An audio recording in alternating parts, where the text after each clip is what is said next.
What is happening, guys? My name is Jamie, this is the Norwich Reptile Shed, and in this video we're going to be doing all the legwork that is required to get a 4x2x2 vivarium all ready to be set up for our two leopard geckos.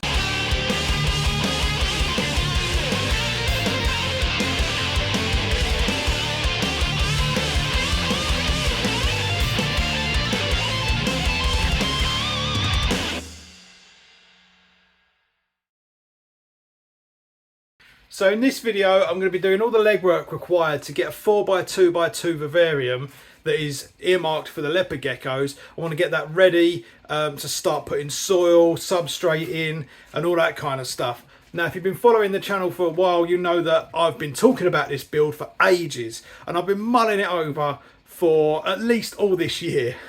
And I built the vivarium months ago, but I've just been thinking it all over, trying to figure out how I'm going to do it, and just trying to plan a really cool, unique and big vivarium for the two leopard geckos that I've got. So follow along and I'll show you everything I do to get this vivarium ready and ready to start putting stuff in and making it fun. Okay, so here is the vivarium in question. This is going to be the new Leopard Gecko vivarium.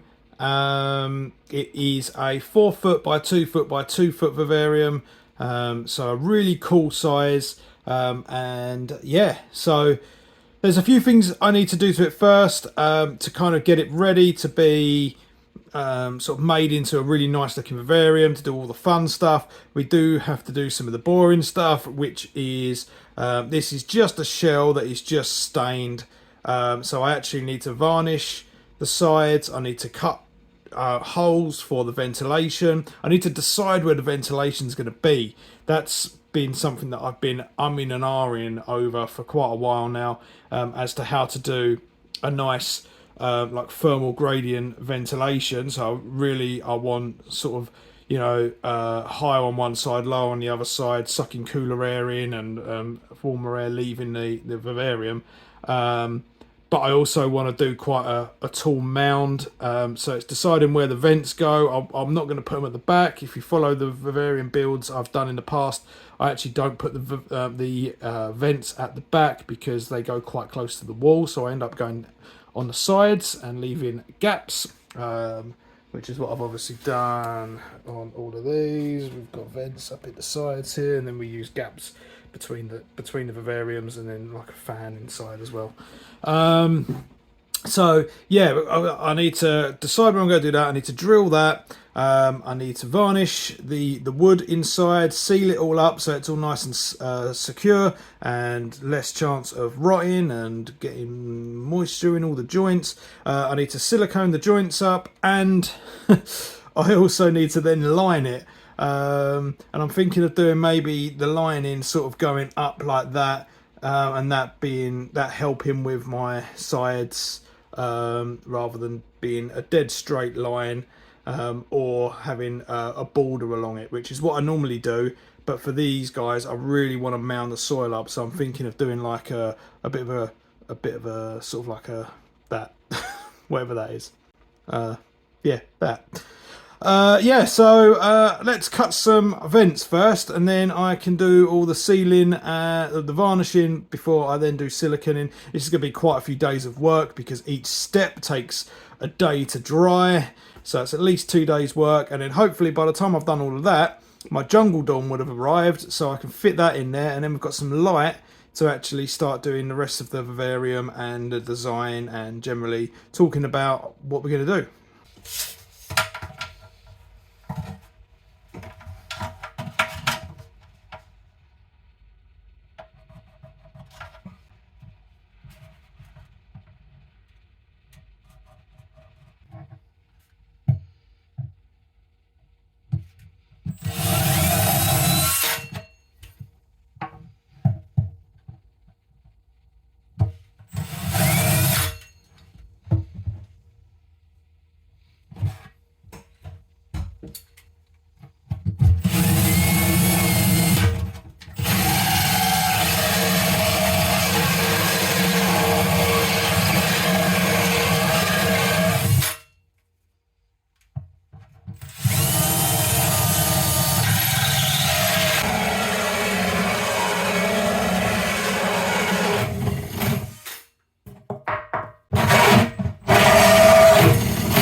is a top hole drilling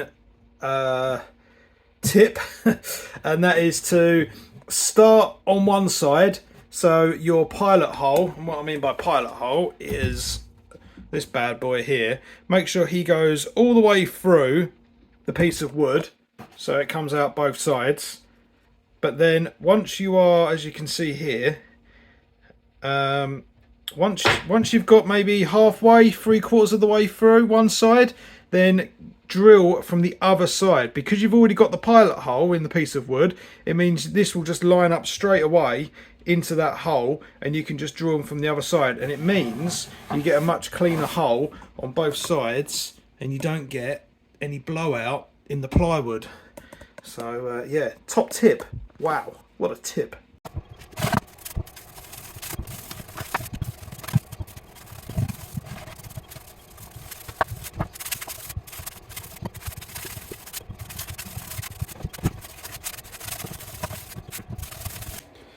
So this is the varnish that I'm using currently on pretty much all my builds. Made by Rustins. You can buy this in Toolstation and Wix, and I like it because you can't see there, but it is low odor, toy safe and food safe. So yeah, I think this is a good product to be using, because once it's cured, if babies can chew on toys that are covered in it, it's going to be absolutely fine for reptiles.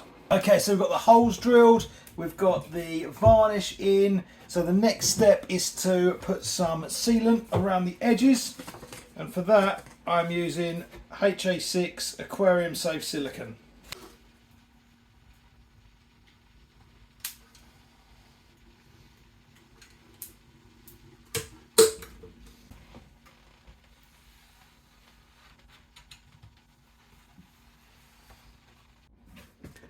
Okay, so we have got the silicone is now dry.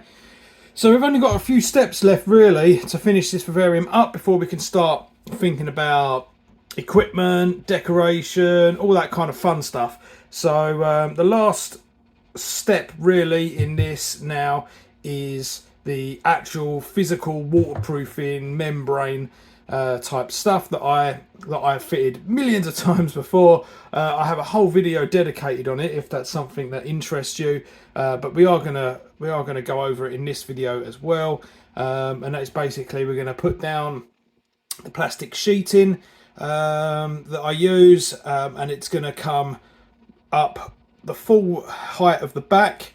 It's going to do the gradient up to there, and then we're obviously going to do the full height of these plimps as well, and then that will protect that will allow that much soil area. But if we do a gradient up there, it does mean we can kind of build up. We haven't got to worry about soil or anything touching the wood, so hopefully it will last a lot longer. So yeah, I'll meet you out in the garden and we'll go and no, we won't. We've got we won't go in the garden just yet. Just got to take some measurements quickly, and then we'll go out in the garden and cut this stuff ready to go.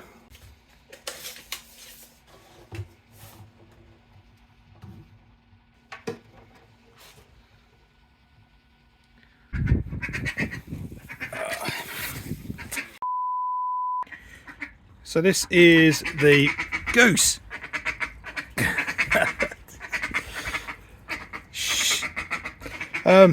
This is the stuff that I use. Obviously it's available from Wix. It is a floor protecting sheet. It's like a twin wall stuff.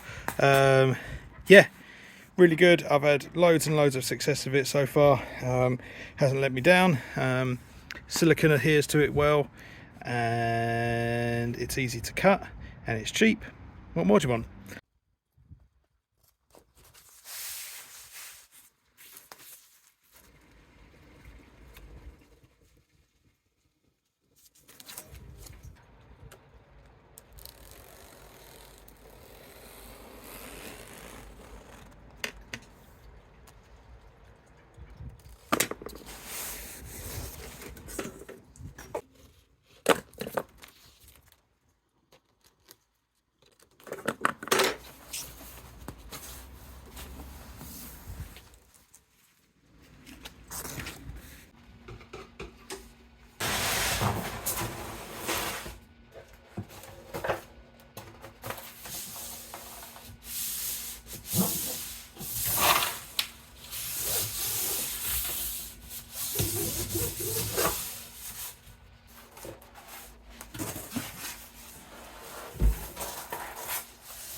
Follow me, I'll show you my mistake. I cut a nice simple rectangle here, obviously forgetting that I have a 75mm substrate barrier at the front, so really that should have gone along there and then started the angle. But because I didn't realise that until I'd stuck this with silicone to the side, rather than peeling that off and getting silicone everywhere, I'm just going to fill this gap in and silicone all over the joints, which means I can sacrifice this side because I've got the angle there, and then this one I will cut to the right shape. Oh dear. So that's all done. All that's left now is to just seal all these edges and then let it dry.